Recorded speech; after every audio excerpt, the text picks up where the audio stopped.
Mga kapatid, ang homilya po ngayong araw ng Lunes pong ito ay hango po sa babasahin kong ito.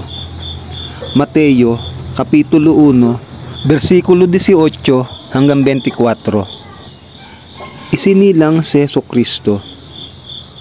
Ito ang naganap ng ipinanganak si Jesucristo. Si Maria na kanyang ina at si Jose ay nakatakda ng magpakasal. Ngunit bago sila makasal, nalaman ni Maria na siya'y nagdadalang tao sa pamamagitan ng kapangyarihan ng Espiritu Santo. Subalit dahil isang taong matuwid si Jose na kanyang mapapangasawa at ayaw nitong malagay sa lubos na kahihiyan si Maria, binalak niyang hiwalayan si Maria ng palihim. Ngunit habang pinag-iisipan ito ni Jose, nagpakita sa kanya sa panaginip ang isang anghel ng Panginoon.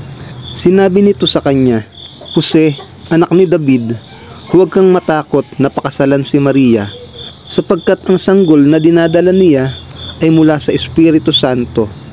Magsisilang siya ng isang batang lalaki at Jesus ang ipapangalan mo sa sanggol, sapagkat ililigtas niya ang kanyang bayan sa kanilang mga kasalanan."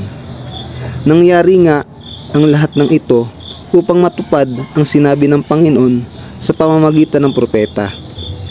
"Tingnan ninyo, maglilihi ang isang birhen at magsisilang ng isang sanggol na lalaki at tatawagin itong Emmanuel." Ang kahulugan nito'y kasama natin ang Diyos. Nang magising si Jose, sinunod nga niya ang utos ng anghel ng Panginoon at pinakasalan niya si Maria. Ngunit hindi niya sinipingan si Maria hanggang magsilang ito ng isang anak na lalaki, at Jesus nga ang pinangalan ni Jose sa sanggol. Ang mabuting balita ng Panginoon. Pinupuri ka namin, Panginoong Hesukristo.